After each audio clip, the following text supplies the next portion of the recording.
নিজের এবং পরিবারের ভবিষ্যৎ অর্থনৈতিক নিরাপত্তার কথা চিন্তা করি মানুষ ব্যাংকত টিয়া জমায়, কিন্তু সেই ব্যাংকিং যখন গ্রাহকর আমানত ফেরত দিতে ব্যর্থ হয় তখন বাধ্য এরে রাস্তার নামে আমানতকারী। শুধু তাই নয়, রাস্তার নামে এরে সম্পত্তি পুলিশের মায়ের। পূর্ব ঘোষণা অনুযায়ী মার্চের 5 তারিখ বৃহস্পতিবার বেলা 11টায় ঢাকা কেন্দ্রীয় ব্যাংকের সামনে মানববন্ধন ও অবস্থান কর্মসূচি পালন করছি। একীভূত হইতে যাওয়া 5 ব্যাংকের কিছু আমানতকারী।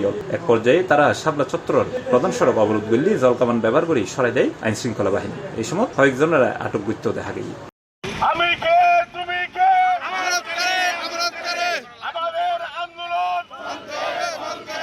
শুধু তাই নয়, ঢাকার মতো চট্টগ্রাম মতো বাংলাদেশ ব্যাংকের সামনে একীভূত অন্য 5 ব্যাংকের ভুক্তভোগী গ্রাহকর কষ্টার্জিত জমানুটিয়া আদায় এবং হেয়ার কাট বাতিলের দাবিতে বাংলাদেশ ব্যাংক ভুক্তভোগী আমানতকারী অ্যাসোসিয়েশন চট্টগ্রাম বিভাগের ব্যানারে মানববন্ধন কর্মসূচি অনুষ্ঠিত হয়েছে। বর্তমানে অর্থমন্ত্রী পরিকল্পনার মধ্যে আনার লোক আনা চিটাগঞ্জবাসী আমরা এবার দিকে তাকাই আছি। এবার মতো ভদ্রলোক ভালো লোক আর চিটাগঞ্জ গোড়া পার্লামেন্ট মধ্যে উগ্র লোকও নাই। আমরা খুব আশাবাদী আনার দিকে তাকাবে। মানববন্ধনত বক্তব্যে অভিযোগ করে হয় সাবেক গভর্নরের সিদ্ধান্তে আমানতের উদ্যোগ গত 2 বছরের 60% করে মুনাফা দিবের সিদ্ধান্ত লই, যা অমানবিক এবং অন্যায্য। অনেক আমানতকারী এইসব ব্যাংকত মূলধন ও মুনাফা তুলিত না পারে, এতে বোধকেই কষ্টে তারা জীবন যাপন করে। বাংলাদেশ সরকার গভর্নর যারা লোন লাগিয়ে যারা লোন জড়িত আছেন তারা শাস্তির আওতা টানন, তারা পয়সা উদ্ধার করন, উদ্ধার করে ব্যাংকত ঢুকে এর স্বাভাবিক লেনদেনের ব্যবস্থা করন। কিন্তু আমানতকারী হলোর ওর জুলুম চাপাই দিয়ে হেয়ার কাট বলি হয়ে যায়। অথচ এই ব্যাংক কাটিয়ে নয়, এই ব্যাংক তো বাংলাদেশের 54 বছরের আমলে দিয়ে যে সমস্ত তফসিলি ব্যাংক বছরের পর বছর লোকসান দিয়ে, কিন্তু হন গ্রাহকের লোকসান না দেয়। অথচ ইন্টারিম গভর্নমেন্টের গভর্নর দাবি করছে দেখি বিগত সরকারের আমলত মধ্যে ব্যাংক লস করছে, অর্থাৎ শেখ হাসিনা সরকারের আমলত।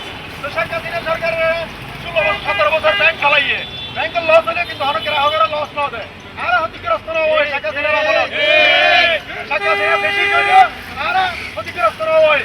কিন্তু এই বিপ্লবী গভর্নমেন্ট ইন্টারিম গভর্নমেন্টের আমলের মধ্যে আর ক্ষতিগ্রস্ত হয় অযৌক্তিক ভাবে। সুতরাং আমরা ইয়ার পরিত্রাণ চাই। এয়ারকার অর্থটা ওই আলাদা 2 বছর যাবত মুনাফা সব কাটি ফেলাইব।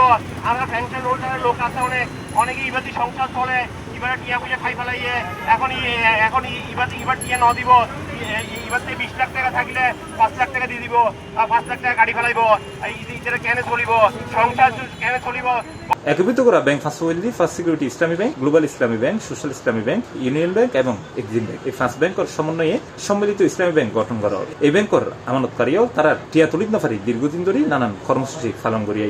সাবেক গভর্নর আহসান মনসুরের সিদ্ধান্ত অনুযায়ী এইসব ব্যাংকের 2024 ও 2005 সালের আমানতের উদ্দি 4% করে সুদ্দিবের সিদ্ধান্ত যা হেয়ার কাট হিসেবে পরিচিত পাই। তবে মানববন্ধনত আমানতকারীও হেয়ার কাট সিদ্ধান্ত বাতিল করে মুনাফা সহ পুরো আমানতের অর্থ ফেরত দিবের দাবি জানায়। পাশাপাশি এই ব্যাংক ইউনোর স্বাভাবিক লেনদেন শুরু করিবেরও দাবি জানায় তারা। আমরা সেটা দেখেন হেয়ার কাট বাতিল চাই, স্বাভাবিক ব্যাংকিং সহ এটিএম সহ চালু করার জন্য আমরা দাবি জানিয়ে এসেছি।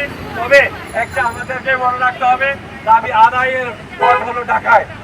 ওনাদের মাধ্যমে ওনাদের যা কিছু করণীয় যথারকম আমাদের পক্ষ হয়ে কথা বলার ওনারা সব করবে আশ্বস্ত করেছেন। আমরা আজকে মনে করি যে আমরা যারা আপনারা উপস্থিত হয়েছেন খুবই আন্তরিকভাবে উপস্থিত হয়েছেন এবং আগামী দিনে আন্দোলন চলমান রাখতে গেলে আপনাদের সহযোগিতা অবশ্যই দরকার। এমনি দাবি ন মানিলে সামনে আরো কঠোর কর্মসূচি দিবে বলে জানিয়ে আন্দোলনকারী। টিভি চট্টগ্রাম।